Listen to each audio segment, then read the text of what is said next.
I'm going to explain the trading strategy that has allowed me to not only make for me and myself, but for my students, 7 figures in trading profits. And I'm going to explain it in a way that's very simple and easy to follow. So that way you can actually take something from this video and by the end of it, you can go ahead and apply it into the live markets. So before I do get into that, let me quickly explain who I am and what I've done so far in my trading. So that way you guys can understand where this is all coming from. So I used to do a lot of day trading and I figured out that to trade with less emotions, to stick to my plan better, and to have higher win rates and higher risk to rewards, what I started to do and what I needed to do was trade on the higher time frame. So now I trade based on the daily time frame, the 4-hour time frame, kind of like those higher structure time frames. So that way I could get a better understanding of where the market's gonna go. Ever since I started swing trading, this specific strategy that I'm gonna teach you, it's price action, it's following a trend, and it's called ride the wave. This specific strategy is the one that has gotten me my profits. It's allowed me to scale up my risk. It's given me a lot of really good lifestyle benefits as well from just trading this with consistency and with discipline. I've been solely trading this for the past 2 to 3 years at this point. And right before we get into the strategy video, I just wanted to address a quick question that a lot of people have. It's like, if someone is mentoring students like I do, I have a one-on-one mentorship. Why is it that you do that if you are a profitable trader? And the answer is very simple. Unlike most other traders, I actually have a lot of time on my hands. I do swing trading, so I can take a trade within a 30-minute analysis period in the morning, and sometimes I'll check it for 10 or 15 minutes at night. And that leaves me with the whole day pretty much free to do something with it. So that's why I've actually established this one-on-one mentorship student program, so that way I can actually help people become profitable. And with me teaching them, I also learn more about the strategy myself. So with that being said, let's actually get into the 3 main steps that you need to follow if you want to trade my strategy profitably. And I'm telling you, if you can stick through the end of this video, you will be in a much better position to trade. All right, so as I switch over to my presentation, I was just taking a look at my trade on Euro JPY. I'm currently up about $9,000 on this trade. I just had a position on USD CAD hit my break-even level after being up a 1 to 5. So once again, another successful outcome. For me, every single time that a trade hits break even, that is considered a win in my books. It means that I was correct enough about the point at which I entered in the market, that the market actually did go in profit. It even broke highs to the left, important highs to the left, which was my indication to go to break even, to move my stop loss up, which means the market reacted exactly where I thought it was going to react. So that is a win in my books, because as traders, we can't control what happens after we enter a market.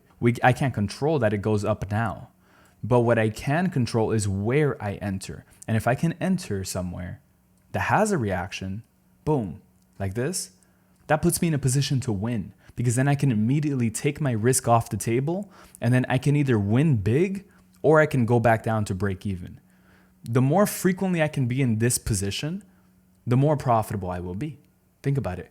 The more I can put myself in that position where it's either going to make me 3%, 5%, depending on how much I'm risking, or lose 0, literally break even. Of course, it's profit. That's profitable. Let's get into it. Number 1, find the overall direction of where the market is going. Sometimes it's very easy to see where the market is going upon immediately opening up the chart. But we want to look for 2 types of setups. And in determining the direction, we're going to be looking at these things. We're going to be looking to see if the market has shifted structure. If it has, wherever it is shifting structure to, that is the new direction.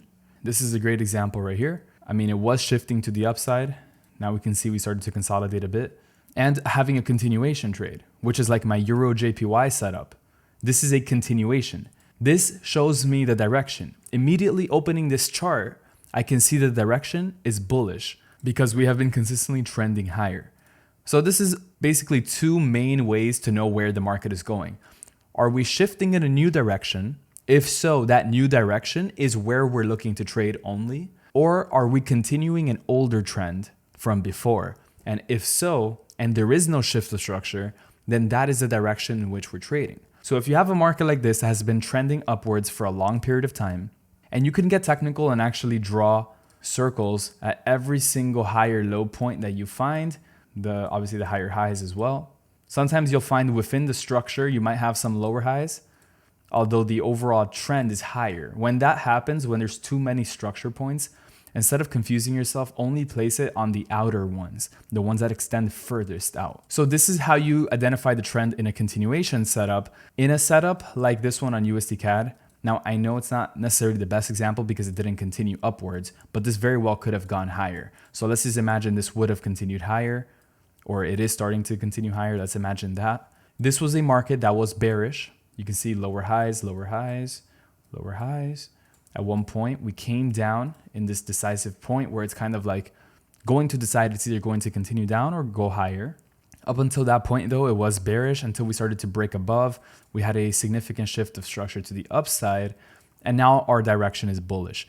These are the only two ways of knowing where the market's going to go, either a continuation market or a market that has recently shifted structure, and that new trend is your direction. This one's very interesting. I haven't actually ever talked about this here in one of my videos, so we're really going in depth here into something I think has the possibility of either making it or breaking it. If you apply this correctly, you're good. So how much space is there between where you are and where you're targeting? And has the market mirrored to the left? This is super important. This is what's going to dictate the probability of you being correct on the trade. Because there are trades where you have a small probability of being correct, medium probability, and a high. And you only want to focus on the ones that have either a medium or a high probability. First of all, is it mirroring a move to the left? Second of all, how long has the trend been alive? If it's been alive for too long, that means the trend is going to die out. And if it dies, you don't want to be caught holding the bag and being the last one in a bullish trend right before it goes bearish. Or you don't want to be the last one selling right before buyers take price higher. If the trend has been going on for a very long period of time, that's already a red flag. On top of that, if it's been going on for a very long period of time, let's say we're a seller in this market, and you get price almost starting to either slow down or reject the downside in this bearish market here, that is another red flag that you can use to potentially not enter the sell. So in this bearish idea, let's say we were selling at this point. I might even use the replay mode. Boom, let's say right here. Okay, so if we are looking to sell, whether it was here or where current prices, regardless, we are entering in because we have seen this market be bearish for some time now, for a couple of weeks straight of price action. Now I'm using the 2-hour time frame because this is a very hybrid time frame. It shows us the best of both worlds. The smaller, the higher, it shows us everything. So this is, notice how we were trending down. This is obviously bearish. Boom, boom, boom. Strong move to the downside, which is your first red flag. Because if you already got a major move to the downside, why hasn't the market retraced that move? A lot of the times the market will retrace that move. But you continue down, and then you start to get something that I take very highly. Like I put a lot of importance on this, and this is wick rejections. We have wick rejections to the downside, which shows that buyers are starting to step in. So when you have that, plus the fact that price is also moving kind of slow to the downside, and you've already gotten a major move down with no retracement, that's when you start to see the probability of you being correct there is a little bit lower. Now, this can be seen on so many other examples, like let's say this one, for example. We were bullish on USD CAD for so long. I remember this. I almost caught, I don't think I caught the actual shift at the beginning of this trend, which was an insane trend, hundreds and hundreds of points to the upside. Look at this, hundreds, 200, 300, 500, 600 points. Like this was a massive bullish trend here, and entering in along the way would have been great. But if you're looking to enter in once the market has already shown consolidation here a bit, the probability of you being correct is a lot lower. And this is when the shift of structure happens to the downside. So if you're a seller, soon as this shift is starting to occur, then you're good. You're in a very profitable point. But if you're a seller all the way down here and then you've started to get some rejections, maybe you're not as profitable anymore, and there's a higher chance that the market is going to reverse, as we saw. So is it a mirroring move? Real quick, let's break that down. A mirroring move, let's go up into the 4-hour and let's take this off. This is the mirror right here. And I'm actually going to adjust this so you guys can see it clearly. Okay, so as you see, if I extend this gray rectangle all the way to the right, we see a perfect mirror. The market replicated what it had done in the past again. And this is going to happen over and over and over, especially in these currency markets, right? We're trading Forex pairs. These Forex pairs, they revert back to the mean, and they revert back so frequently. And they also tend to have strong movements. And I didn't even pick this example, by the way. I just found it right now. They replicate the movement that has happened in the past. Why do you think here we had such a strong move up, and then here we had a strong move down? It's not to say that this is always going to happen, but it happens pretty frequently. And the reversal, that mirror effect, has happened so many times that I've made so much profit off of that mirror effect. So if you have a mirror like this, it definitely adds a lot of confidence if you're a seller at this point. On top of that, you have the mirror, but you also have a shift of structure, right? So you have a correct direction, but you also have step 2. You have a lot of space as well, right? Because that's another thing. If you sell down here, do you have a lot of space? No, because you want to look to the left for clean price action. Here, it's not clean anymore. So you only have from here to here. That is space. That increases the probability of you being correct. That's what I mean by space and mirroring. If you're trading continuation, you want to look at how long the trend has been alive. If you're trading a shift of structure, you want to look at mirroring moves. And last but not least, the third step is the EMST, right? I just made that into an acronym, but it's basically, we're going to talk about what do you do when entering a trade? What do you do once you're in the trade? Because this is actually, believe it or not, what makes traders unprofitable. It's what they do after a trade that screws them up. A lot of you guys have good strategies, but then you feel some type of anxiety, doubt, or fear when closing out of the trade. Because you know, regardless of what decision you make, there's a high probability that you're going to feel bad about the decision. You know, as bad as that sounds, you will feel some type of negative emotion. If you close too early, you're going to wish you would have held longer. If you close too late, you're going to wish you would have taken profit. That becomes a cycle where no matter what you do, you always put the blame on yourself, which in turn, it never allows you to consistently trade a strategy correctly because you're not going to have that confidence in what it is that you're doing. So here's how we're going to fix this. We're going to talk about when to pull the trigger, where to manage the trade, and where to place realistic but high enough targets to still give you a high risk to reward. By the way, these are some of the trades that I've been taking recently. So I have, I'm walking the walk. In this case, I do have that 70% win rate so far. Now, I've seen long-term, this may slightly go down to like 65, but I'm not complaining about this past month. I think both the price action has been good, but also my trade selection has been very good. And that's what has allowed me to maintain a high win rate, but also a high risk to reward. Let's use the trade that I'm in right now as the example. All right, so this is Euro JPY. Let's talk about when to execute a trade. I execute in 2 different ways. I sometimes execute off of market execution, which has been my dominant form of entry overall, but I have also used a lot of limit entries, and this was one of them. This is what you would call a sniper entry. And the reason why it was a sniper entry, or why it ended up playing out so nicely, was because I placed my buy limit at a 4-hour key level and also at the 4-hour EMA. If you notice here, I didn't place it all the way down at the EMA, but very, very close to it. And plus I placed it here because I knew the EMA was going to catch up with it. So it was going to be very, very close. Now on top of that, I placed it at 186.1. So a nice round level. I wouldn't say it's the major psychological level. That was 186.0 down here, which we had already seen strong reactions in the past from. You see how it kind of came up, came down, and just had a lot of volatility there around that 186. So I knew 186 was a key level, but in case there was a chance that the market wasn't going to retrace fully, I didn't really want to miss out on that move. I also ran my Fibonacci, I think from the bottom of this move to the top, and I found that buy limit was close to a 50. Now, yes, I could have had it lower, and that would have caused me to possibly even miss the move, but I did catch it because I placed it 10 pips higher at that 186.1. In general, this is a pretty good entry. Slightly above the zone is fine. You don't have to place it exactly at the zone. And I do think I looked at the fact that these wicks had came there in the past. So I was like, okay, you know what? We might just come there one more time. So I left that buy limit there.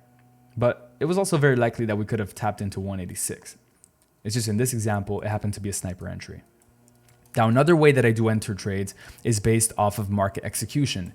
This is an example which I would probably enter with market execution. And I would enter the second that I see all of these wick rejections, I would be entering in somewhere around here. Right, so I'm looking to go long. We're at my EMA. We're at my Fibonacci zone. So you draw the fib from the bottom of the most recent impulsive move to the top, from wick to wick, 50%. We can either go long there with a market with a buy limit, or in this case, we go long with a market execution a little bit higher. This is one of my most common entries. I sometimes do place limits, but not very far away from where price, very close to where price is. That's when I pull the trigger. I pull the trigger when I have wick rejections, when I have engulfing candles, or when I just have a very, very strong reason to enter at that precise point. But I would say it's even more important where you are in the structure than the entry signal itself. The entry signal doesn't mean shit if you are not in the right point of the structure. So just remember that. Now, where to manage a trade? This is very simple. I have a textbook definition, or I have a textbook way of doing it. And it's the second that price breaks above a high to the left, if you're buying, you go break even. Let's go here to USD CAD. Boom, USD CAD. We kind of broke it here. And that's when I reduced my risk. I reduced my risk below this wick, I believe it was, or yeah, below the current candle wick. So right around there. That already reduced my risk by like 60%, I'm pretty sure. Yeah, like 60, 70%. So it was already like very, very small risk, which makes me so confident, so laid back on the trade that it makes me feel very, very good about it. But once we broke up above this high, the second time, that was a real break, because the first time it kind of broke above, but since it came right back down, I didn't think it was valid to fully go all the way up to break even, especially when you consider the size of this candle. Think about it. It was such a huge candle. Why would I place my stop loss right on that candle? It's better to have it below it. But the second that we actually broke above, then I went break even. Break even is always a couple of pips above price. Just do that and don't feel bad about getting hit at break even. That happens. Don't feel bad about it. Just manage your emotions by understanding that that is part of your plan. And then place realistic but very high targets. I usually like to go on the 4-hour time frame. I look to the left. I look at where is the area, where is a zone that I can target that could give me a move that is realistic for the size of the extension up that we're going to have. So here, I was expecting an extension all the way up to 1.41800. Here, I'm expecting, and I still think it's going to happen very soon, an extension up to 187. This would be a psychological level at 187. I don't think I looked at the 4-hour level here. I don't really think I did too much. I think I was mostly focused on the fact that it was a psychological level and it was a expected extension of the actual move. So just look at the structure to the left, measure the move, and expect that the same thing is going to happen again. Boom, boom, extension, extension, and we're about to get an extension up to 187. Look at the average size of the extensions in the past. That's the best way I would explain it. Hopefully that makes sense to you guys, because yes, there is some intuition in this, but it's also very, very objective, because if you just look at the past, most likely that's going to keep happening. That is my 3-step trading strategy. Hopefully that made sense to you guys. Like I said, it's been working very well for me. This is the past like 2 months, and we've been going very good. And keep in mind, this was starting with only a $500 risk. I wanted to make it pretty hard on myself, so I started with a very small risk. As you see, 1K win, 2K win. That's when I increased it to 1K. And we've been slowly but surely increasing our size. So things have been going very well. We have been getting very, very good results for our students. We have one of the highest actual success rates in the industry because I work hands-on with every single student that comes in. And because of that, I usually do like an onboarding call with you guys before joining, just to make sure that you are the right fit. If you do want to book one of those calls with me and you think you are ready to actually have a one-on-one mentorship and you want to take this to the next level, then click the link below. It should be the first link there. I will see you in the next one.